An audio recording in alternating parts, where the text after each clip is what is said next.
गोस्वामी जी महाराज पूर्व प्रसंग में वर्णन किए श्री सीता जी से श्री अनुसुईया जी ने नारी धर्म की चर्चा किए।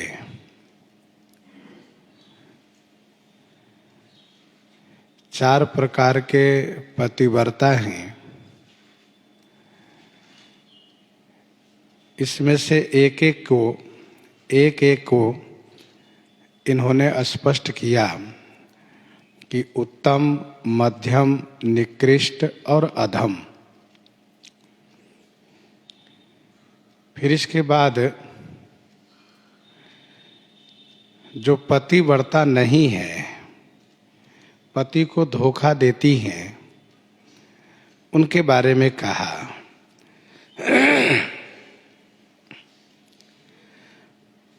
और फिर श्री अनुसुईया जी ने ये कहा कि नारी बिना परिश्रम के परम गति को प्राप्त करती हैं। कब? जब वह निश्चल भाव से पतिव्रत धर्म को ग्रहण करती हैं।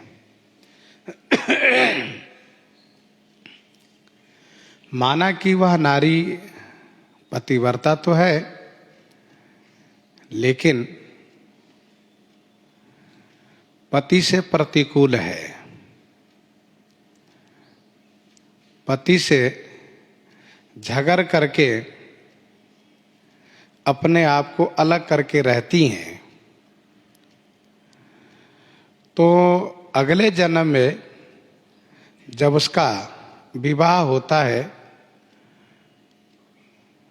तो युवा अवस्था में ही वह विधवापन को प्राप्त कर जाती है, पति स्वर्गवासी हो जाते हैं। विधवा होना यह उस नारी के पाप का परिणाम है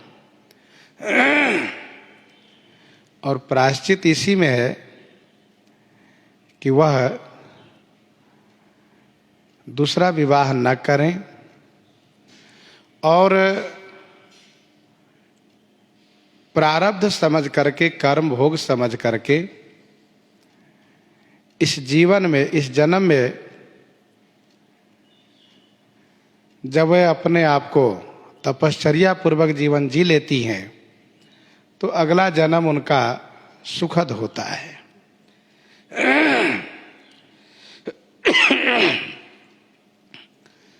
सहज अपावनी नारी पति सेवत शुभ गति लहई। जस गावत श्रुति चारी अजहु तुलसी का हरि ही प्रिय।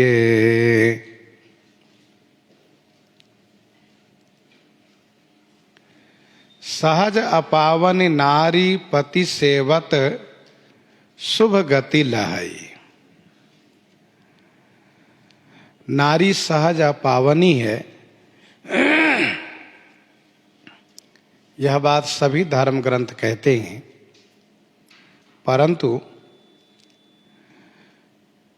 जब उनका पति पानी ग्रहण कर लेता है तो वह अपने पति की अर्धांगिनी हो जाती है,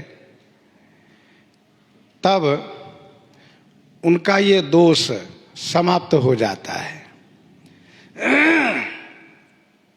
यह दोष नहीं रह जाता है।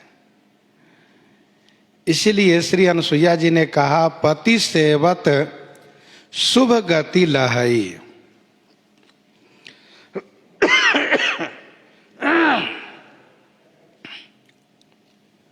श्रुतिचारी, श्रुतिचारी माने चारों वेद जस गाते हैं। श्री तुलसी जी पतिव्रता होने के कारण आज भी श्री हरि को प्रिय हैं।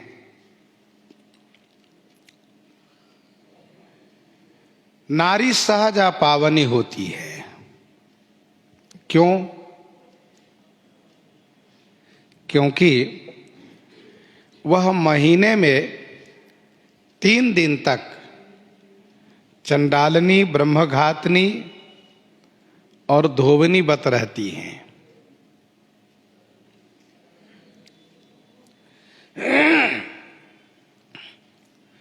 कब? जब उनका मासिक धर्म होता है।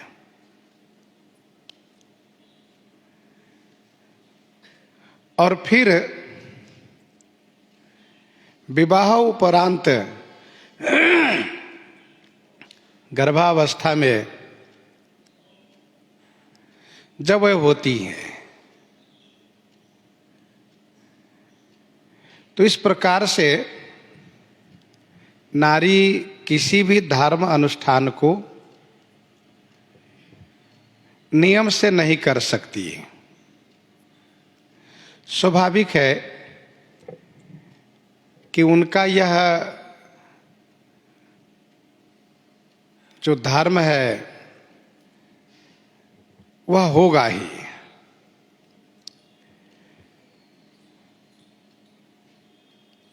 आप कहेंगे कि मासिक होना यह तो प्राकृतिक है, उनमें प्राकृतिक है, प्रकृति का देन है।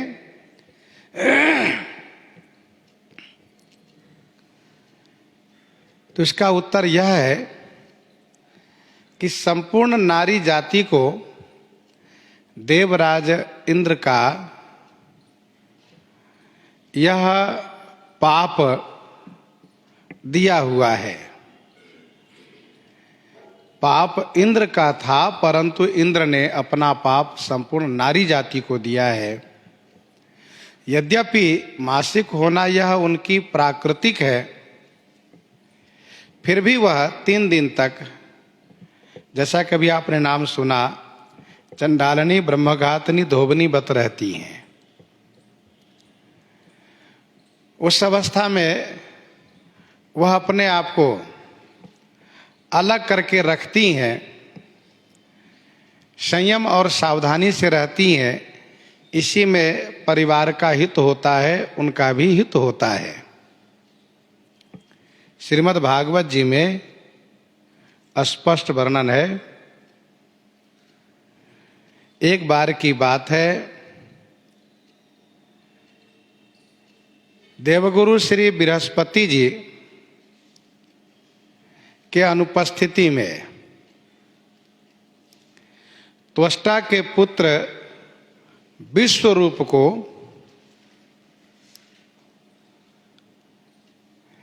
श्री बृहस्पति जी के पद पर प्रतिष्ठित किया देवराज ने।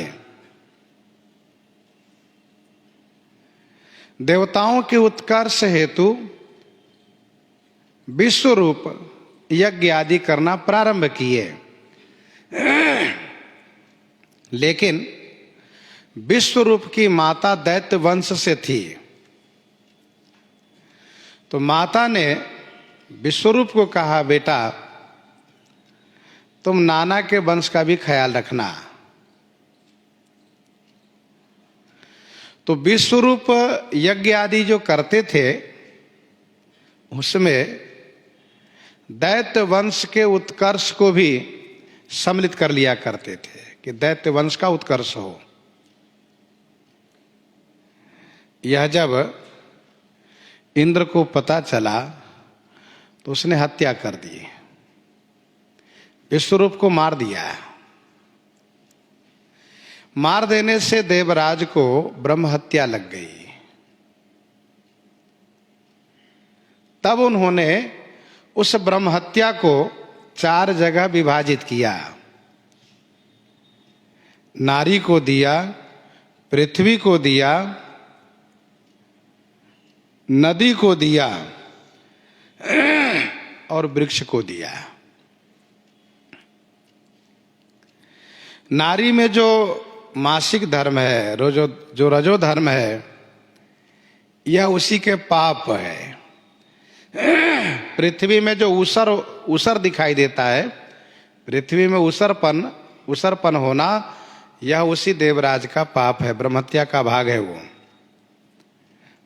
पानी में, नदी के जल में जो फेन दिखाई देता है, यह उसी का पाप है।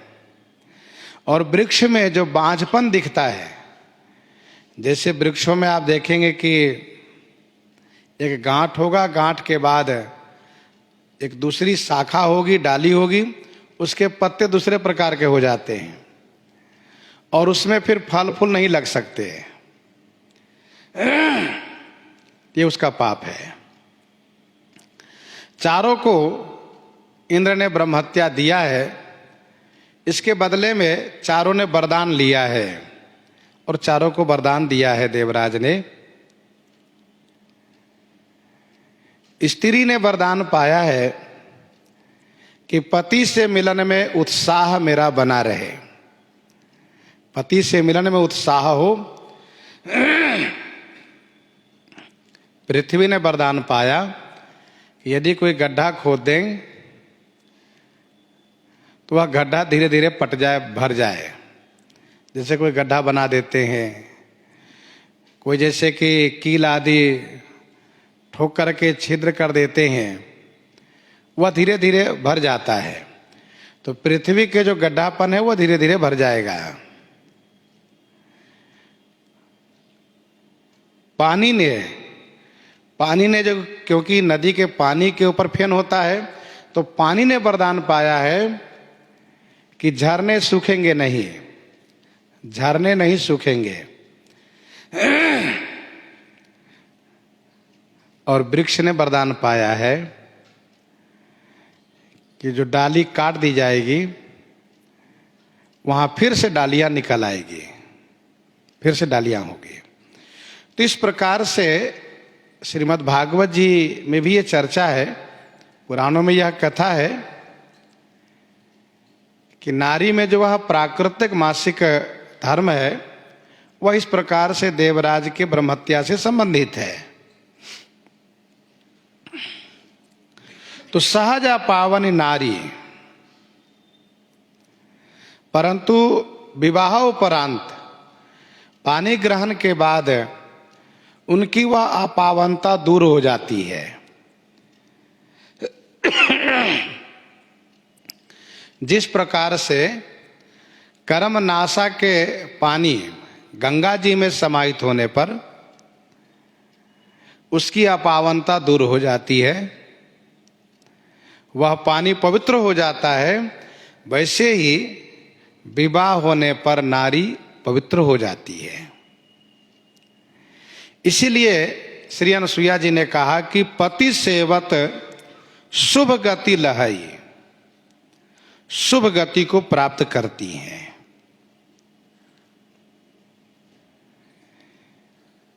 तीन प्रमाण खास करके माने जाते हैं, अनुमान प्रमाण, शब्द प्रमाण और प्रत्यक्ष प्रमाण। अनुमान प्रमाण, शब्द प्रमाण और प्रत्यक्ष प्रमाण। अनुमान प्रमाण में कहा कि पति सेवत शुभ गति लहई, और शब्द प्रमाण में कहा कि जस गावत श्रुति चारी, और प्रत्यक्ष प्रमाण में कहा कि अजहु तुलसी का हरि ही प्रिय, अजहु तुलसी का हरि ही प्रिय।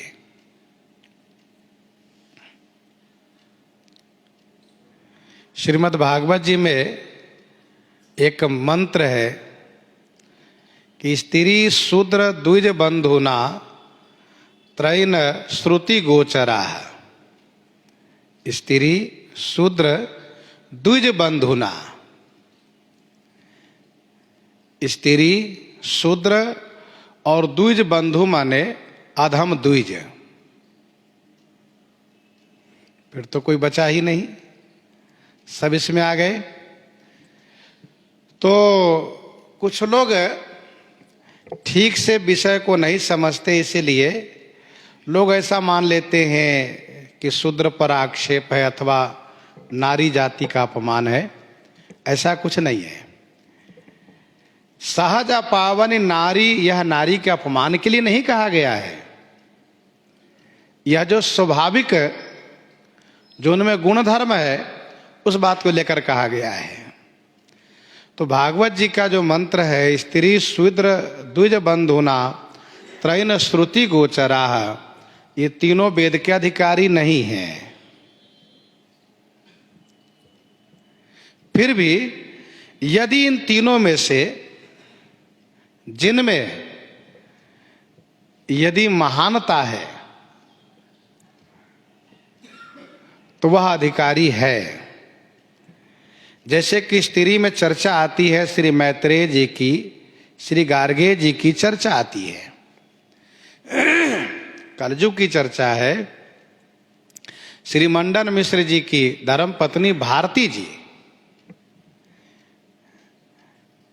श्री भारती जी श्री मंडन मिश्र और भगवान आद्य गुरु श्री शंकराचार्य के शास्त्रार्थ में निर्णय की भूमिका निभाती है। निर्णय की भूमिका निभाती अर्थात निर्णय वही करेंगी। तो आप समझते हैं कि जो निर्णायक बनता है, जो निर्णय देने वाला, वह कितना अधिक अध्ययनशील होता है, क्योंकि उनको दोनों पक्ष को सुन करके विचार करके निर्णय करना पड़ता है। जैसे आज की भाषा में है कि जज बना देना। तो आप जरा सोचिए कि वह किस प्रकार से विदुषी होंगी। वैसे तमाम ऐसी विदुषी महिलाओं का नाम है, तो जो विशेष हैं उनका अधिकार है, उन्होंने प्राप्त किया। लेकिन सामान्यतया जो बात कही गई है कि स्त्री शूद्र द्विज बंधुना त्रैन श्रुति गोचरा, ये अपनी जगह सही है।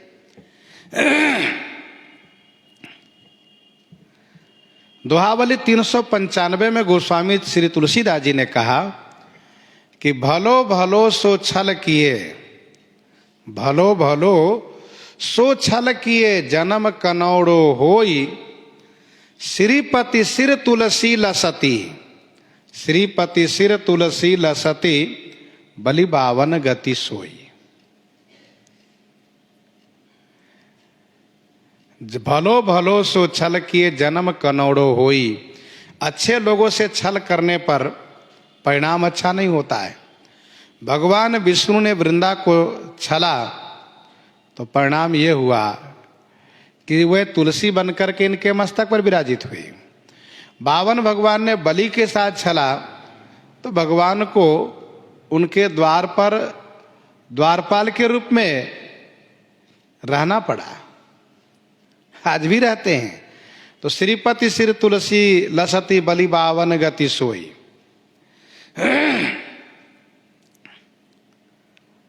जस गावत श्रुतिचारी, अजहु तुलसी का हरि प्रिय।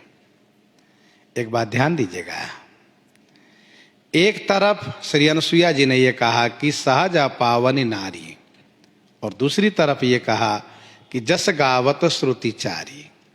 विचारणीय विषय यह है कि जब वह सहजा पावन है तो उन्होंने कौन ऐसा कर्म किए कि उनके जस को चारों वेद गाते हैं। इसका सीधा उत्तर यह है कि उन्होंने पति व्रत धर्म को पालन किया। तो इसका मतलब यह हुआ कि जो अपने स्वधर्म को प्रतिपालन कर ले जाता है और अपने धर्म में वह सुदृढ़ है, तो वह वेद द्वारा स्तुत्य है, वह सम्मानित है, वंदनीय है। अब श्री वृंदा की बात ले लीजिए।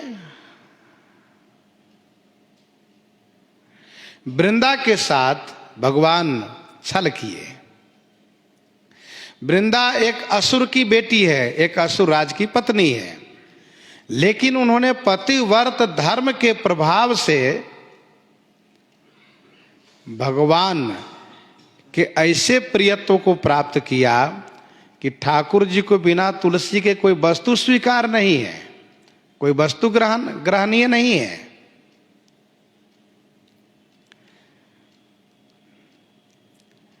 तो जस गावत श्रुतिचारी अजहु तुलसी का हरि प्रिय।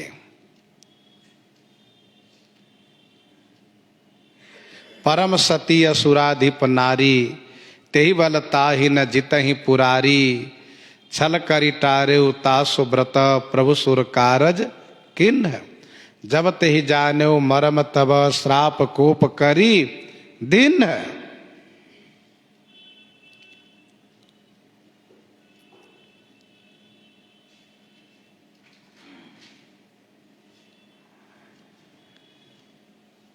जैसा कि हम आप इस बात से परिचित हैं कि जालंधर की धर्म पत्नी वृंदा परम सती हैं, परम सती थी।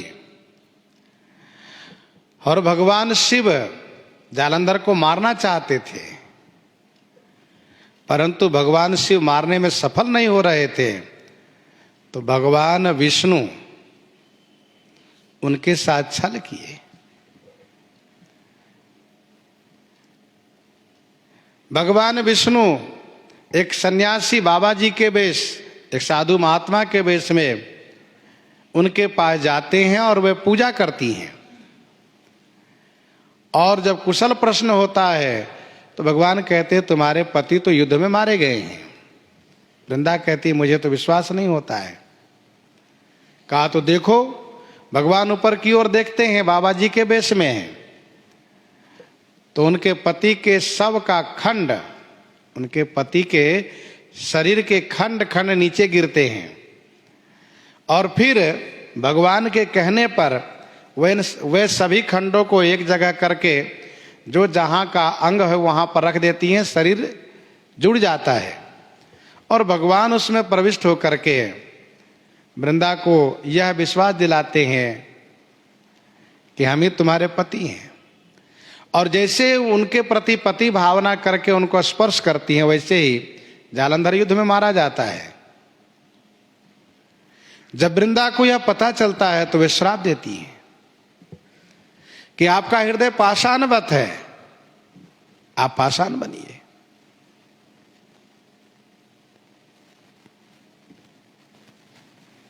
पद्म पुराण उत्तरखंड में कथा यह वर्णन है कि वृंदा भगवान को श्राप दे करके पति के साथ सती हो जाती है, अर्थात वह चिता लगा करके जल जाती हैं। भगवान को श्राप दे करके वृंदा अपने आप को अग्नि के हवाले कर देती हैं, जल जाती हैं। तो भगवान विष्णु वृंदा के लिए शोकाकुल हो जाते हैं। यद्यपि भगवान श्राप देने के बाद उनको समझाते हैं, सांत्वना देते हैं कि तुमने मुझे ही पति रूप में प्राप्त करने के लिए तप किया था, वरदान पाया था, इसलिए मैं तुम्हें पति के रूप में प्राप्त हुआ हूं। अब तुम भजन करो, शोक को परित्याग करो। लेकिन वृंदा ने नहीं सुना, इस बात को ध्यान नहीं दिया, क्योंकि उनको अपने पति जालंधर में ही अतिशय प्रेम था। इसीलिए उनके मन में इस बात को कष्ट था कि भगवान होकर के मेरे साथ इन्होंने छल किया। उनके मन में तर्क है कि जब मैंने इनके लिए तप किया तो फिर यही क्यों नहीं पहले मिले थे, और जब मेरे पति रूप में जालंधर प्राप्त हुए तो फिर मेरे उस पतिवर धर्म का क्या होगा, मेरा तो सतीत्व भंग हो गया। इसीलिए उन्होंने अग्नि के हवाले कर दिया, वह जल गई। तो भगवान उनके लिए शोकाकुल हो गए और उसके जले हुए राख पर लौट गए। लौट गए मतलब लेट गए वहीं। ऋषियों ने, देवताओं ने उनको समझाने का प्रयास किया, परंतु भगवान एक भी नहीं मानते हैं, एक नहीं सुनते हैं। तब देवता लोग भगवान शिव के शरण में गए, बोले बाबा क्या होना चाहिए बताइए। भगवान को तो वृंदा के उस शरीर के भस्म पर इतना उनको प्रेम है कि वहीं लौटे हुए रहते हैं, वहां से बैकुंठ जाने का नाम नहीं लेते हैं। भगवान शिव ने कहा, देवताओं आप सब महामाया मूल प्रकृति के शरण में जाइए। जो मूल प्रकृति महामाया है उनके शरण में जाइए, वही विकल्प बताएंगे, वही रास्ता बताएंगे।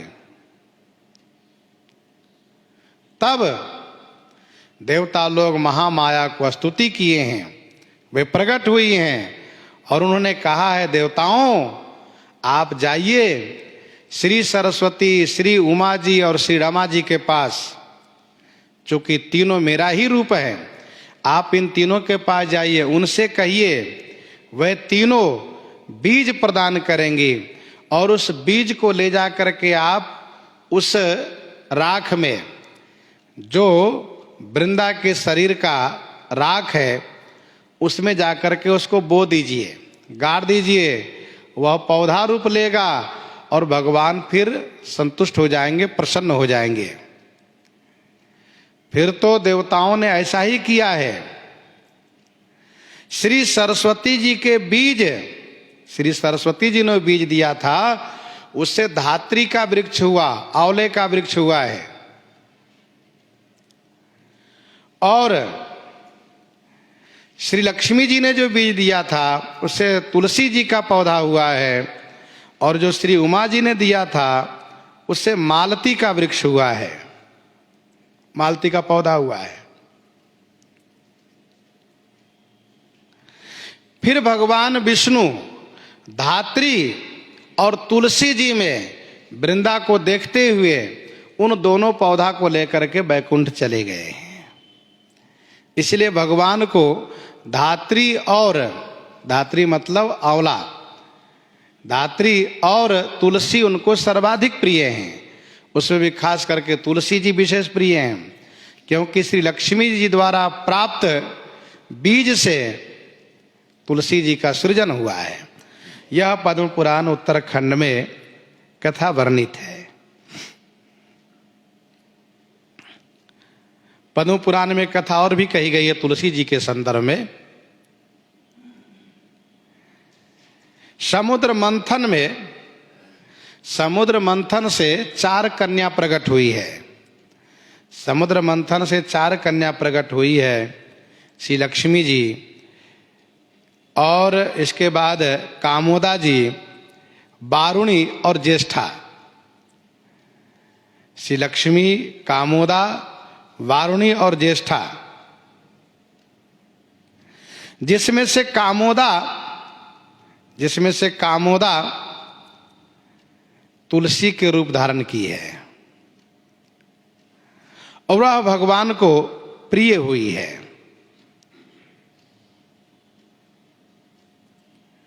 स्कंद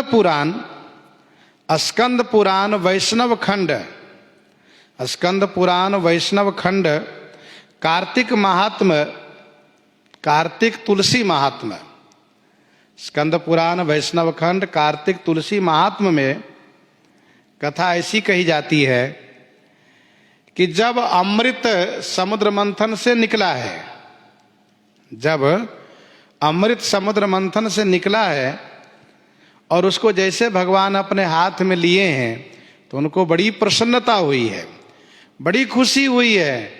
और उस खुशी में भगवान के नेत्र से प्रेमाश्रु बूंद उस अमृत कलश पर टपका है, गिरा है।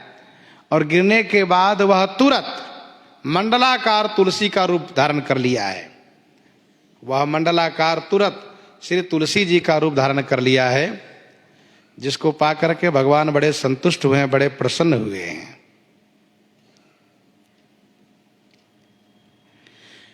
पद्म पुराण की जो कथा है, जिसमें सागर मंथन से कामोदा से तुलसी होने की बात कही गई है, अथवा स्कंद पुराण के अनुसार जो अमृत के ऊपर प्रेमाश्रु बूंद गिरने से जो तुलसी जी के रूप होने की बात कही गई है, इसमें पतिव्रता की कथा से संबंध नहीं है।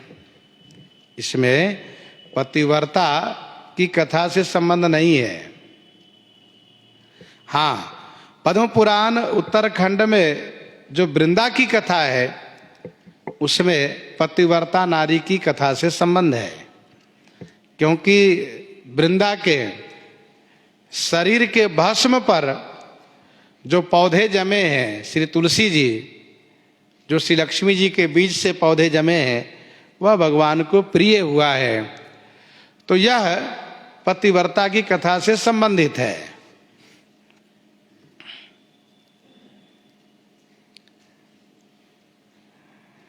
एक कथा और शिव पुराण रुद्र संहिता युद्ध खंड में वर्णन है। शिव पुराण रुद्र संहिता युद्ध खंड में वर्णन है। बड़ी विचित्र कथा है। श्री राधिका जी के श्राप से श्री सुदामा जी शंखचूड़ नाम के असुर हुए, जिन्होंने पुष्कर में जाकर के तपस्या की है। श्री ब्रह्मा जी ने प्रसन्न होकर के उन्हें भगवान श्री कृष्ण के कवच प्रदान करते हुए धर्मध्वज की कन्या जो बद्रिका आश्रम में तपस्या में संलग्न है, उनसे विवाह के लिए आदेश किया है।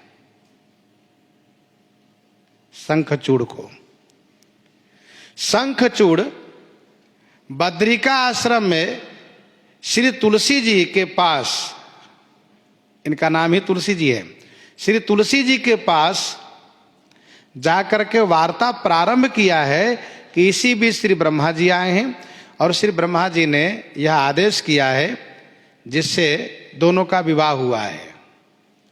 शंखचूड़ और श्री तुलसी जी का विवाह हुआ है।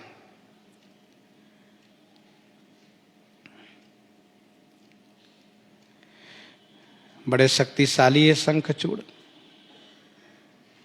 ब्रह्मा जी का आशीर्वाद है इन पर।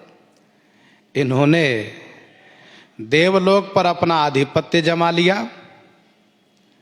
देवता बेचारे मारे मारे फिरने लगे। गए ब्रह्मा जी के पास। ब्रह्मा जी ने कहा आप शिव जी के पास जाइए, इसका समाधान शिव जी करेंगे। देवगण शिव जी के पास गए तो शिव जी ने कहा ठीक है, हम उसको मारेंगे। ऐसा कह करके देवताओं को निश्चिंत किए, उनको सांत्वना दिए और फिर भगवान शिव ने अपने एक दूत को भेजा, पुष्पदंत नामक दूत को भेजा शंखचूड़ के पास कि सुनो, तुम देवताओं की संपत्ति को लौटा दो, अन्यथा मेरे साथ युद्ध करो। तो शंखचूड़ ने दूत से यह प्रति उत्तर में कहवाया कि मुझे संपत्ति लौटाना स्वीकार नहीं है, बल्कि युद्ध स्वीकार है। भगवान शिव के साथ शंखचूड़ का युद्ध प्रारंभ हुआ है। भगवान शिव ने जब शंखचूड़ को मारना चाहा है तो आकाशवाणी हुई है कि ठहर जाइए। इन्हें ब्रह्मा जी का वरदान है, जब तक इनके पास भगवान का कवच है और इनकी नारी तुलसी जी पतिव्रता हैं, तब तक इनको मारना संभव नहीं है। भगवान शिव ठहर गए। इधर भगवान श्री हरि स्वयं एक ब्राह्मण के वेश बना करके शंखचूड़ के पास गए। शंखचूड़ ब्राह्मण का भक्त है, ब्राह्मण को मानता है, पूजता है। इन्होंने पूजा किया तो ब्राह्मण वेशधारी भगवान ने कहा कि मैं आपसे कुछ मांगने आया हूं, याचना करने आया हूं। शंखचूड़ ने कहा आप जो कहेंगे मैं वह सेवा करूंगा, जो मांगेंगे वह दूंगा मैं। इन्होंने कहा कि आप पहले प्रतिज्ञा कीजिए। शंखचूड़ ने प्रतिज्ञा की। तब इन्होंने कहा कि आप मुझे वह कवच दे दीजिए जो कवच आपने पुष्कर में श्री ब्रह्मा जी से प्राप्त किया था। उन्होंने कवच दान कर दिया।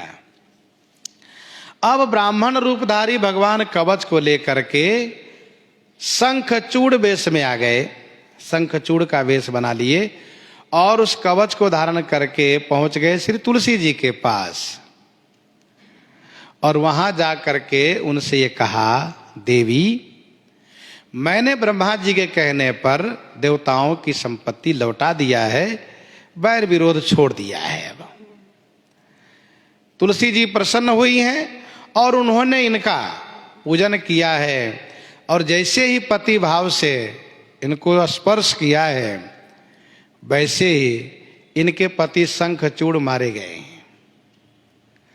स्पर्श करते ही तुलसी जी को यह ज्ञात हो गया कि ये मेरे पति नहीं है, ये तो कोई और है। उन्होंने बहुत कड़े शब्दों में कहा कि तुम कौन हो, बताओ अन्यथा मैं श्राप दे दूंगी, तुम यहीं जल के भस्म हो जाओगे। भगवान अपने स्वस्वरूप में आ गए, प्रकट हो गए। फिर भी वह बहुत विलाप करने लगी, रोने लगी और कहा कि आप भगवान हो लेकिन आपके अंदर दया नाम की चीज नहीं है, आप पत्थर हृदय वाले हो, इसलिए मैं श्राप देती हूं कि पत्थर बन जाओ। भगवान ने तुरंत भगवान शिव को स्मरण किया, शिव जी आए, इनको समझाने लगे कि देखो तुमने जो बद्री का आश्रम में तपस्या की थी भगवान को पति रूप में प्राप्त करने के लिए, सो भगवान पति के रूप में प्राप्त हो गए हैं। अब तुम शोक करना छोड़ दो और भगवान की पत्नी बनकर के रहो। परंतु वे संतुष्ट नहीं हो रही थी। फिर भगवान शिव ने ये कहा कि देखो तुम्हें तप का फल मिल चुका है, फिर भी मैं ये कहता हूं कि तुमने भगवान को तो श्राप दे ही दिया है, तो भगवान पाषाण बनेंगे, पत्थर बनेंगे कहां? जब तुम नदी बनोगे। तुम बनो गंडकी नदी, गंडकी नदी बनो और तुम्हारे किनारे तट पर भगवान पहाड़ के रूप में होंगे और बड़े ही नोकीले वाले कीड़े, बड़े ही नोकीले पैनी दांत वाले कीड़े, बड़े ही नोकीले पैनी दांत वाले कीड़े वो पहाड़ के शिलाखंड को काटेंगे। एक तो पहली बात कि वहां आपका संगत रहेगा, नदी और पहाड़ का संगत, आप तभी भगवान के प्रिया बनकर रहोगे, उनके साथ रहोगी। और जो कीड़े काटेंगे अपनी पैनी दांत से शिलाखंड को, वह शालिग्राम भगवान के रूप में होंगे और शालिग्राम भगवान के रूप में होंगे तो तब तुम तुलसी बनोगे और तुलसी बन करके तुम भगवान के साथ रहोगी। और सुनो एक बात और, तुम्हारे पति जो शंखचूड़ है उनकी हड्डी से, उनकी अस्थि से शंख होगा और शंख, तुलसी और शालिग्राम तीनों को जो एक साथ पूजन करेंगे, एक साथ रखेंगे, वे महान ज्ञानी होंगे, महान धर्मात्मा होंगे और वे भवसागर से मुक्त हो जाएंगे। इस प्रकार से भगवान शिव ने उनको समझा बुझा करके, सांत्वना दे करके और सारी बातें बताई है। गोस्वामी श्री तुलसीदास जी ने कहा है, राम ही प्रिय पावन तुलसी सी, राम ही प्रिय पावन तुलसी सी, तुलसीदास हित ही उलसी सी। तो भगवान श्री राम, श्री कृष्ण, भगवान नारायण, भगवान विष्णु, भगवान अपने उन सभी रूपों में तुलसी जी के बिना कोई भोग्य वस्तु आरोगते नहीं। 56 भोग 3600 व्यंजन, बिनु तुलसी हरिये को न मानी। इस प्रकार से ठाकुर जी को श्री तुलसी जी सर्वाधिक प्रिय है। इनका तुलसी वल्लभ नाम भी है। तो जस गावत श्रुति चारी, अजहु तुलसी का हरि प्रिय, सुनु सीता तब नाम, सुमिरी नारी पतिव्रत करहीं, तो ही प्राण प्रिय राम,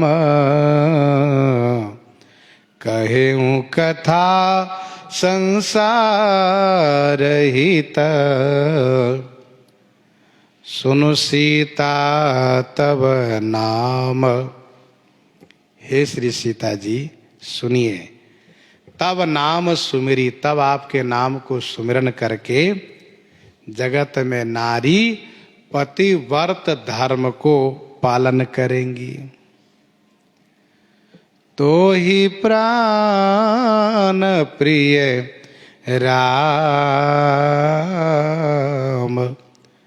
आपको तो श्री राम जी प्राण प्रिय हैं। मैंने जो यह कथा कही है वह संसार ही था, संसार के वास्ते लोग जाने कि श्री सीता जी जब श्री अनसुईया जी से मिली तो वहां क्या चर्चा हुई और हम लोगों को क्या शिक्षा मिली इन दोनों महान विभूतियों के मिलन से। सुनु सीता तव नाम सुमिरि नारी पतिव्रत करें। आप आदर्श स्वरूपा हैं, आप आचार्य स्वरूपा हैं। कोई भी नारी पतिव्रत धर्म को पालन करने के पूर्व आपके नाम को स्मरण करेंगे, आपको अपना आदर्श बनाएंगे। मानसकार ने भगवती श्री पार्वती जी के संदर्भ में भी ये कहा है कि यही कर नाम सुमिरि संसारा, त्रिय चढ़ी पतिव्रत असिधारा। यही कर नाम सुमिरि संसारा। तो श्री सीता जी और श्री पार्वती जी इन दोनों के नाम को स्मरण करके नारी पतिव्रत धर्म को पालन करेंगी। सती शिरोमणि सिय गुण गाथा, सती शिरोमणि सिय गुण गाथा, सोई गुण अमल अनुपम पाथा। सुनु सीता तव नाम सुमिरि नारी पतिव्रत करहीं, तो ही प्राण प्रिय राम। श्री सीता जी को श्री राम जी प्राण प्रिय हैं, इसमें कोई संदेह नहीं है। गीतावली उत्तरकांड 25 पद में पढ़िए, गोस्वामी श्री तुलसीदास जी कहते हैं राम जोगवत सिय मन, राम जोगवत सिय मन, प्रिय ही प्राण पियाऊ। दोनों एक दूसरे के मन को जोगाते रहते हैं। श्री अनसुईया जी ने कहा मैंने यह कथा कही है संसार के हित के लिए। सुनी जानकी परम सुख पावा, सादरता सो चरण सिर नावा। सुनि जानकी परम सुख पावा, सुनि जानकी परम सुख पावा। सुन करके श्री जानकी जी ने परम सुख को प्राप्त किया, श्री सीता जी को परम सुख प्राप्त हुआ। सादरता सो चरण सिर नावा, सादर माने आदर पूर्वक, तासु चरण सिर नावा, तासु माने उनके चरण में, सिर नावा माने प्रणाम किए।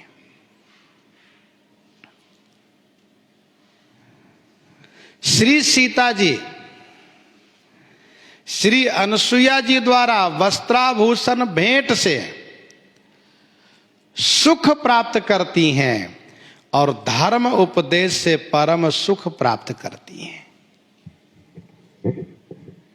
प्रीति दान से उन्होंने सुख पाया और धर्म उपदेश से परम सुख प्राप्त किया। अनसुईया के पद गही सीता, मिली बहोरी सुशील विनीता। मिलने में सुख हुआ, और धर्म उपदेश से परम सुख हुआ। धर्म पथ पर चलने वाले को धर्ममयी चर्चा बड़ी प्यारी लगती है, उनको सुख होता है। श्री किशोरी जी ने आदर पूर्वक उनके चरणों में प्रणाम किया है। अर्थात श्री सीता जी ने अपने ईश्वरत्व को गुप्त रखा है। वंदन प्रणाम किया, वंदन प्रणाम किया। मोह पहि होई न प्रति उपकारा, वंदो तब पद बारहि बारा। सुनि जानकी परम सुख पावा, सादरता सो चरण सिर नावा। तब मुनि सन कह कृपा निधाना, आयसु होई जाऊं बन आना। तब मुनि सन कह कृपा निधाना।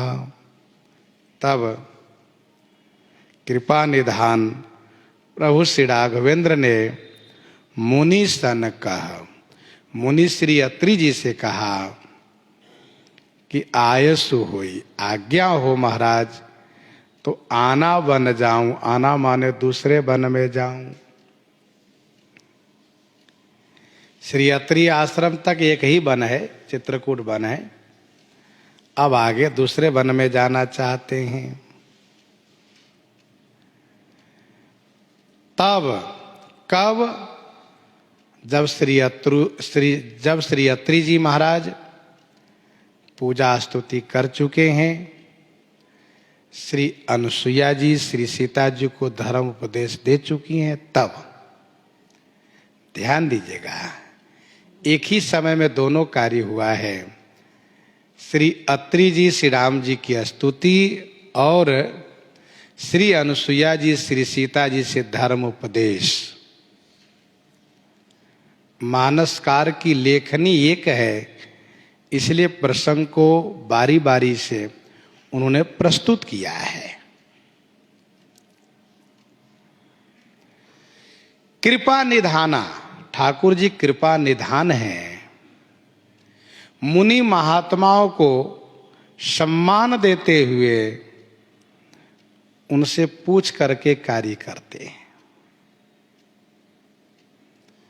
श्री वाल्मीकि जी से पूछ करके चित्रकूट में निवास किए थे, श्री अत्रि जी से पूछ करके आगे चलना चाहते हैं।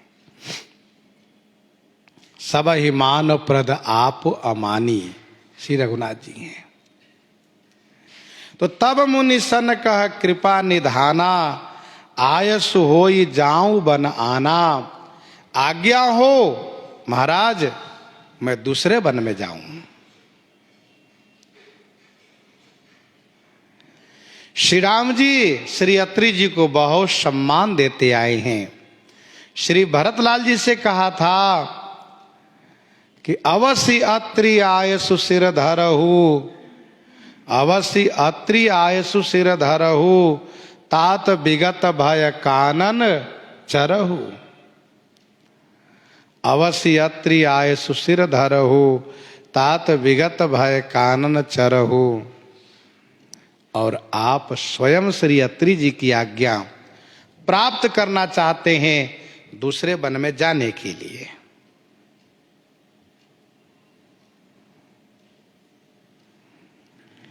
और प्रभु कहते हैं संतत मोह पर कृपा करे हो, सेवक जानी तजे हो जनिने हो। संतत मोह पर कृपा करे हो, संतत मोह पर कृपा करे हो। संतत माने हमेशा, मोह पर माने मेरे ऊपर आप कृपा बनाए रखिएगा। ठाकुर जी कहते हैं श्री अत्रि जी से, महाराज हमेशा इस दास पर कृपा बनाए रखिएगा। और हाँ, सेवक जानी तजे हो जनी ने हो, मुझे अपना सेवक मानते रहिएगा, कभी स्नेह मत छोड़िएगा।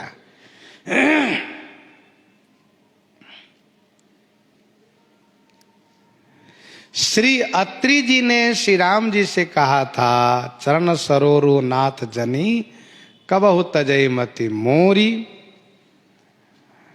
उन्होंने श्री राम जी की ईश्वरत्व को ध्यान में रखा और चरण भक्ति का वरदान मांग किया, तथा श्री रघुनाथ जी अपने माधुर्य को अनुसरण करते हुए कि मैं एक क्षत्रिय राजकुमार पिताजी की आज्ञा से वनवास कर रहा हूं, इस भाव को ध्यान में रखते हुए पालन करते हुए श्री अत्रि जी से कृपा की अभिलाषा करते हैं। क्षत्रिय को ब्राह्मण ऋषि मुनि साधु महात्मा से कृपा की अभिलाषा करनी चाहिए। तो श्री राम जी कहते हैं आप मेरे ऊपर कृपा बनाए रखिएगा, कभी स्नेह नहीं छोड़िएगा। सेवक जानी तजहु जनि नेहु, बड़े स्नेह लघुन पर करही, बड़े स्नेह लघुन पर करही, अतएव आप स्नेह बनाए रखिएगा। धर्म धुरंधर प्रभु कै बानी, सुनी सप्रेम बोले मुनि ज्ञानी। धर्म धुरंधर प्रभु कै बानी। धर्म धुरंधर, श्री रघुनाथ जी धर्म धुरंधर हैं। धर्म धुरंधर प्रभु कै बानी। धर्म धुरंधर, धर्म धुरी को धारण करने वाले श्री रघुनाथ जी की वाणी सुन करके ज्ञानी मुनि सप्रेम में होकर के, प्रेम में विह्वल होकर के फिर बोले, सुनि सप्रेम बोले मुनि ज्ञानी। श्री राम जी धर्म धुरंधर हैं। राम विग्रह वाण धर्म, श्री राम जी मूर्तिमान धर्म है। धर्म से तु करुणायतन, धर्म से तु करुणायतन, कसन कहु असराम। धर्म से तु करुणायतन, सहज सरल सुनी रघुवर वाणी। साधु साधु बोले मुनि ज्ञानी। कसन कहु अस रघुकुल के तु, तुम पालक संतत श्रुति सेतु। तो श्री रघुनाथ जी धर्म धुरंधर हैं।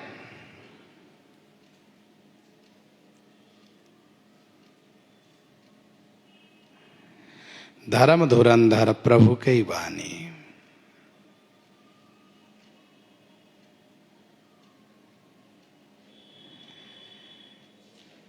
जिनकी आज्ञा सबके माथे हैं।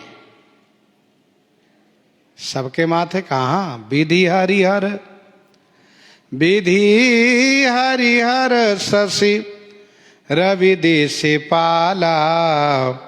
माया जीव करम कुले काला। अहिप महिप जहाँ लगी प्रभुताई। जोग सिद्धि निगमागम गाई करि विचार जिय देखहु नीके राम रजाई शीस सबही के। राम रजाई शीस सबही के। श्री अत्रि जी विचार करते हैं जिनकी आज्ञा सबके सिर पर है,